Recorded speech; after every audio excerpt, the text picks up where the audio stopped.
Welcome to the lecture number 5 on Structural Analysis 2, organized by Civil Engineering Department of PCCOER, and we are seeing applications of slope deflection method to various numerical examples. And a brief recap, we are very well aware that these are our slope deflection equations for any span AB, giving us end moment AB and end moment BA. And what else we have seen so far is how to analyze continuous beams using SD equations and how to analyze non-sway frames using slope deflection method.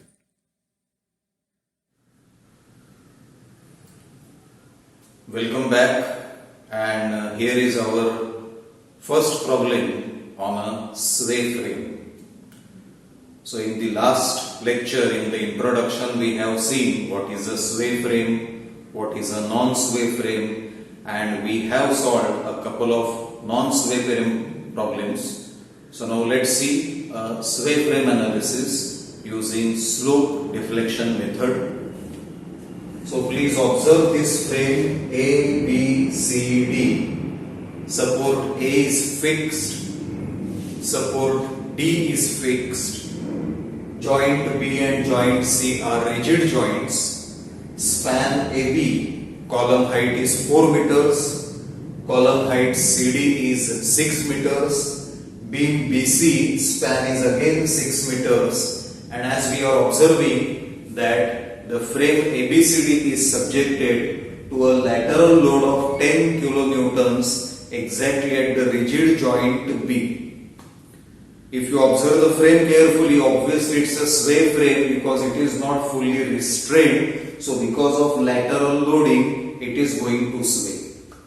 We are assuming the sway to be rightwards, and because our columns and beams are supposed to be inextensible, sway B to B prime and sway C to C prime are equal. That is, at B and C, the horizontal translation is same, and that we are assuming to be delta, and I am showing same delta at B and C, not delta 1, delta 2 or delta B, delta C, something like that. So that is our problem, and now let's see how to analyze a sway frame using slope deflection equations. I will not spend too much time on the things which are repetitive, which we have already seen in continuous beams, in frames. So I will rather rush through that part. You can always pause the video, you can always calculate, you can always confirm that you have understood, but I will focus more upon what we are studying new in the sway frame analysis. So I start with degree of kinematic indeterminacy. Theta B is unknown, theta C is unknown, and delta is unknown. So my degree of kinematic indeterminacy is 3, with these 3 nodal displacements as unknowns. Rest of the displacements are zeros because we have fixed supports.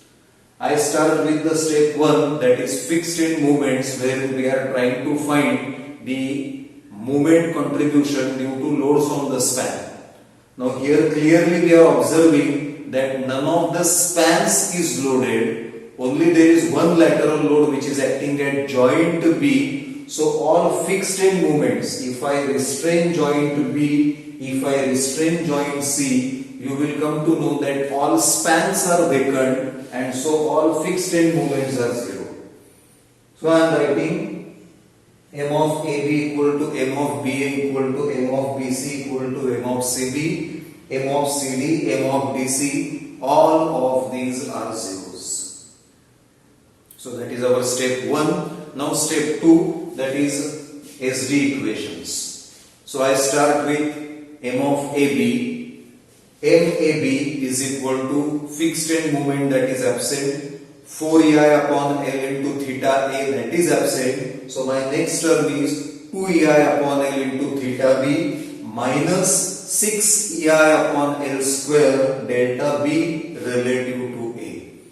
In Frame's problem, though sinking is not involved, now sway is involved. So this quantity is non-zero and we are going to substitute for it.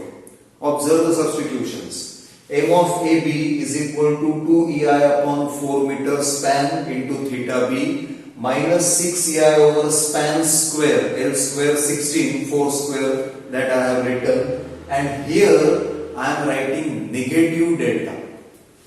So what is the reason of substituting negative delta here, and am I going to substitute positive delta then somewhere? So let us see. So what am I doing? This is our original ABCD frame. I am unfolding that frame. I am converting this frame into a continuous beam. So column AB I am rotating clockwise about B point, and column CD I am rotating anti-clockwise about C point. This is only temporary, this is only momentary for the sake of analysis, for the sake of applying proper sign convention, because we are solving the system of algebraic simultaneous equations. So if we make a mistake in plus minus, definitely the answer is going to get wrong. So please observe this step carefully. This you can do in your imagination, but preferably do it on paper so that you don't go wrong. So I turn BA clockwise, I turn CD anti-clockwise, and simultaneously the way we are assuming our sway, that is B prime is rightwards, C prime is rightwards. So when I turn these, a little imagination will tell you that B prime here will go down, whereas when I rotate this anti-clockwise, the C prime will go up. That is, you can imagine here, if I rotate this anti-clockwise, this C point will go on the top of C. C prime will go on the top of C, whereas here when I rotate this clockwise, B will come below B, that is new B. B prime will come below B. So that is precisely what I have shown here, B to B prime, C to C prime. These are my same deltas that I have shown in the modified diagram. Now what do I observe? Delta B relative to AB is going down, downwards is negative, so I am substituting negative delta. This negative will make it positive. That care I have to take when I go for further calculations. Now I write M of BA. For M of BA, again fixed end movement is 0, far end rotation is 0. That is, at A there is no rotation, but there is near end rotation contribution, and the last term is same as in previous equation. We are aware. So I substitute 4 EI upon span theta B, 6 EI upon L square into negative delta. This negative and negative has become positive here. So what I did not do here, I have directly done and shown here. This is my equation 2. Then I proceed to equation 3, that is for M of BC, end moment BC, near end contribution, far end contribution. Try to understand that between B and C there is no relative displacement. Again, because beam is supposed to be inextensible, this delta is same as this delta, so delta C relative to B term is absent. That is our assumption. So that term I am not writing and I am substituting 4 by 6, 2 by 6, because 6 is the span, 6 meters. Then I go ahead with expressing M of CB, near end rotation theta C, far end rotation theta B, those two moment contributions, no relative displacement between B and C points. So I am getting equation number 4. When I come to equation number 5, M of CD, there is contribution from near end rotation, no far end rotation, no fixed end movement, and now there is going to be a term delta D relative to C. It is always second relative to first, right relative to left, something like that in our standard equation. So D relative to C, negative sign as appears in our original equation, and now observe the substitution. 4 upon span EI theta C as it is, minus 6 upon span square. 6 meters is the span, so 6 square 36 I am writing into, again I have substituted minus delta. What is the reason? So again please look at this particular drawing. Already I explained that when I rotate this anti-clockwise, or when I rotate this anti-clockwise, this C prime is going above C. So delta C relative to D is upwards. Delta C relative to D is upwards. Inversely, delta D relative to C is downwards. That is, when C is physically going up, relatively D is going down. So again, delta D relative to C downwards is a negative term. That's why I am substituting negative delta. Students must understand this particular unfolding, taking left column clockwise on left side, right column anti-clockwise on right side, and then perfectly apply which notation relative to which other notation, which joint relative to which joint. It is D relative to C, so it is downwards.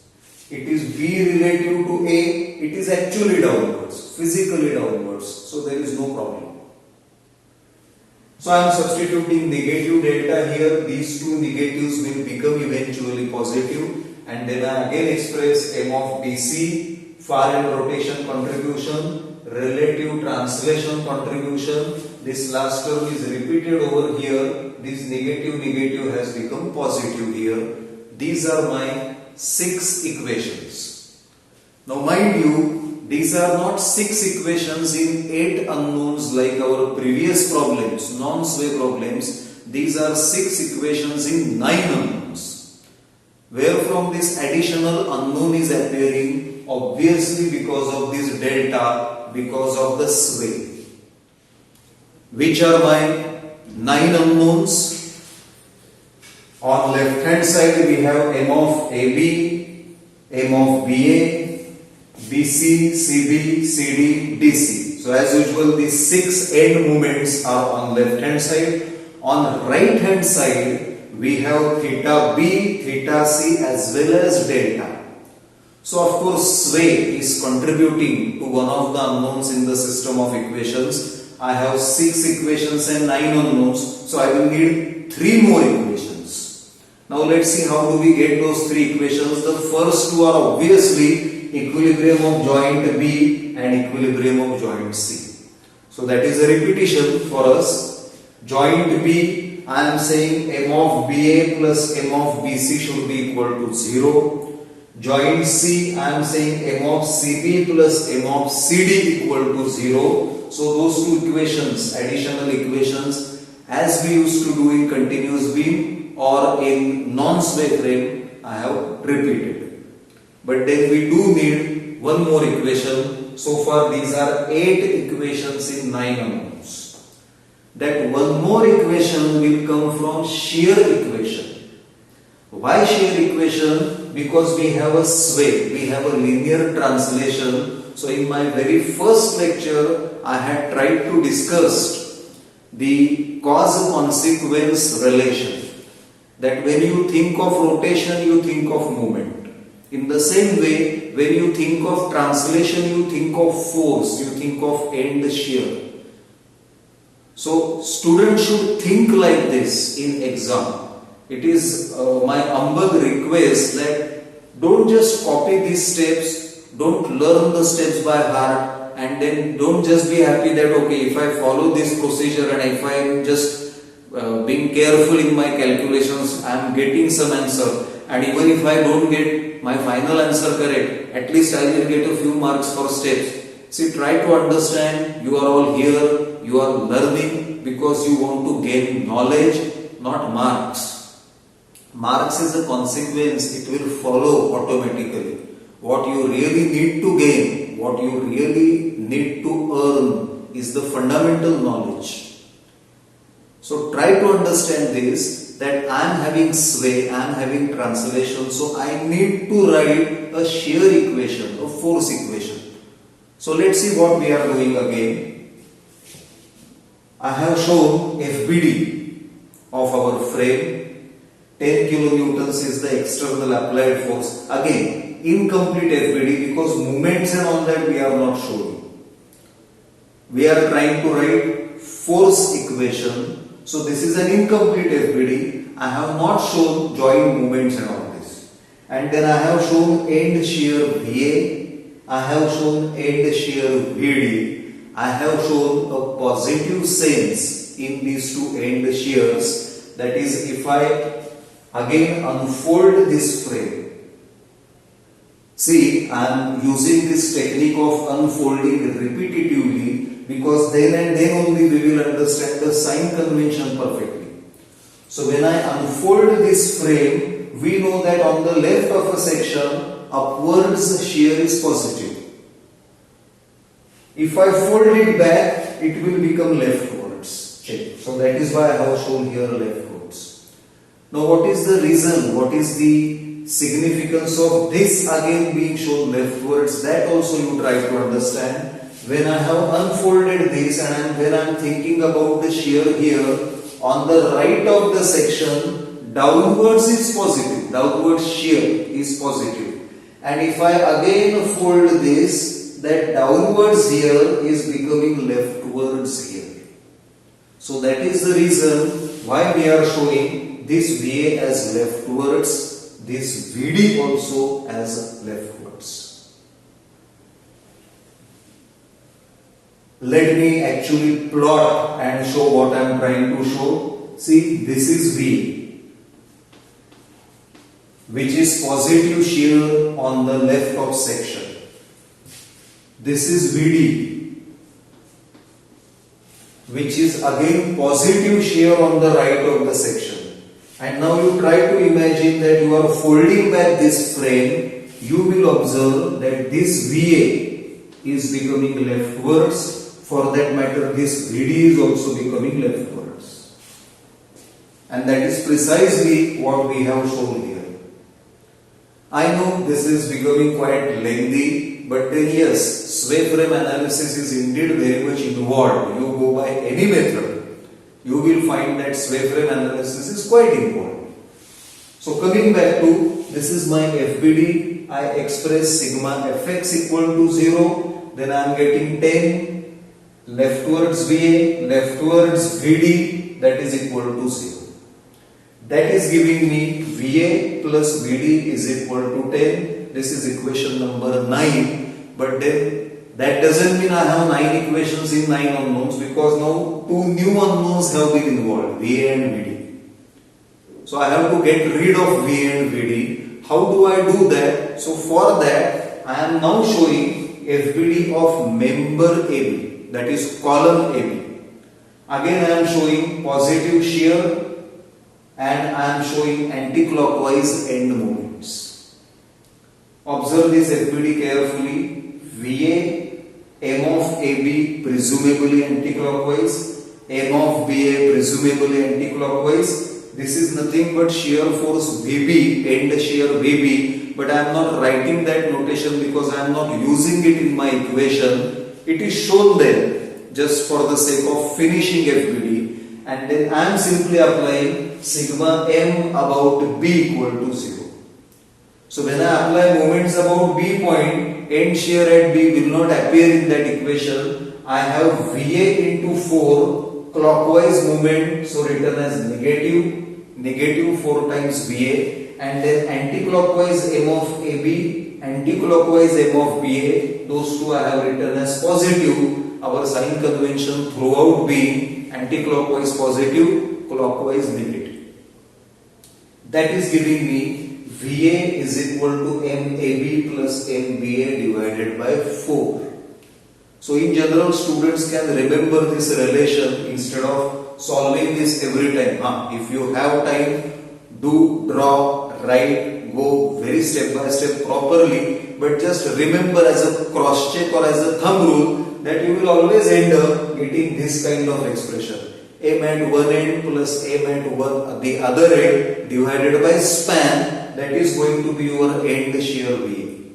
In the same way, I have also shown FBD for the column CD. Again, end shear VD end shear VC, but I am not writing that notation. Anti-clockwise M of CD, anti-clockwise M of BC. I apply sigma m about C equal to 0 and I will end up getting the similar expression. You can actually write and arrange the terms and you will get the same expression. VD is M of CD plus M of DC divided by 6 now, because length of that column or height of that column is 6 meters. These right hand sides from equation 10 and 11, if I substitute in equation number 9, I will get this plus this equal to 10, taking a common denominator of 12 and then taking it on the right hand side, I end up getting 3 times M of AB plus M of BA plus 2 times M of CD plus M of DC is equal to 12 into 10, that is 120. Now you observe carefully equation 7, which is equation between these two end moments. Equation 8, again two end moments, and equation 12 directly 4 end moments. So on these equations 7, 8 and 12, on left hand side I have got end moments. So these are 3 equations in end moment terms only, and now if I replace all these moment terms by whatever we have derived, the right hand side, you will readily be able to guess that this 1, 2 and 3, which we have numbered as 7, 8 and 12, these are going to be 3 equations in 3 unknowns, theta B, theta C, delta. See, that is our method, that is our methodology, that we start with unknown displacements and then we write compatibility equations, compatibility expressions, and then eventually using equilibrium, it is presumed that equilibrium is satisfied, we eventually get again equal number of equations as is number of unknown displacements, and we first of all get our displacements, then we can find support reactions and rest of the things. So that is a displacement method basically. So yes, 7, 8 and 12, these are, when I substitute from the earlier equations, going to be 3 equations in 3 unknowns, theta B, theta C, delta. I will solve those 3 equations on my calculator. I will get the 3 answers, so that substituting those back into equation 1 through 6, I am going to get all my end moments. Rest of the things are known to you. You have to draw BMD using superposition of end moments and span moments. You can observe here that since there is no load on span is involved, the span moment part will not appear. So your end moments just connect, your BMD is ready. Solving these equations as simultaneous equations, we arrive at the unknown displacements, answers, values, solutions.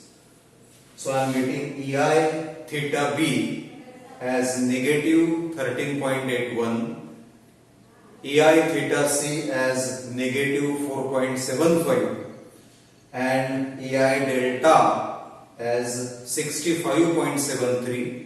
Negative answer means they are clockwise, as against we had assumed anti-clockwise, and delta is of course rightwards as we had assumed.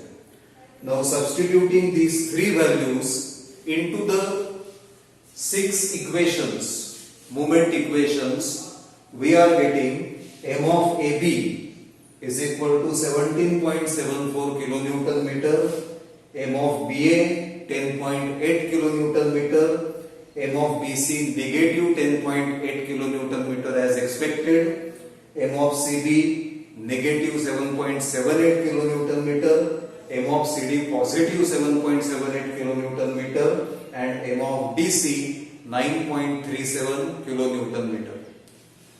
I have just shown those anti-clockwise or clockwise movements for each member. It is possible that I may draw end shear I may apply equilibrium equations and I will easily get those end shears. But particularly, presently I have shown these end moments so that we understand how to plot this bending moment diagram. For example, this is going to be hogging moment, so I have shown negative 7.74. This is sagging, so it is going on positive side, 10.8. This is sagging for the span, this is hogging for the span, so it is positive to negative 10.8 to negative 7.78. Again, if you look at this, from the answers you have the idea about positive negative, means clockwise, anti-clockwise. When you show this in FBD appropriately, clockwise or anti-clockwise, then you think of bending moment. Try to understand that clockwise, anti-clockwise movements and sagging, hogging, bending movements are different ideas. So, for example, this is going to be, when I look from inside the frame, this is going to be hogging bending movement. So, I have shown negative 7.78. This is going to be sagging bending moment. So, I have shown positive 9.37. So, that is how we have found displacements followed by end moments. Since there are no span moments, I am just showing all the end moments so that you understand sagging, hogging, and accordingly you can develop the bending moment diagram. So this is our first problem solved by slope deflection method, first problem on sway frames. And as you have seen, it is quite involved because we require one additional equation to solve this delta, and for that equation you require overall FBD and then both the columns FBD. So yes, this problem is a bit lengthy compared to non-sway frames. So here is the broad overview of what we have seen today. We saw applications of slope deflection method to sway frames. So last lectures, continuous beams and non-sway frames were covered, and now in present lecture we saw how to analyze sway frames using SD method. And the sway delta in the frame gives rise to a translational displacement in addition to the rigid joint rotation. So degree of kinematic indeterminacy is more as compared to a non-sway frame in sway frame problems. And because of that, in addition to the moment equilibrium equations, we also have to write force equilibrium equation so that we get sufficient number of equations as is the number of unknowns. So that's it in the present lecture, and in next lecture also we will be solving one more problem on a sway frame. So thank you very much for being with us, for attending this series. Thank you.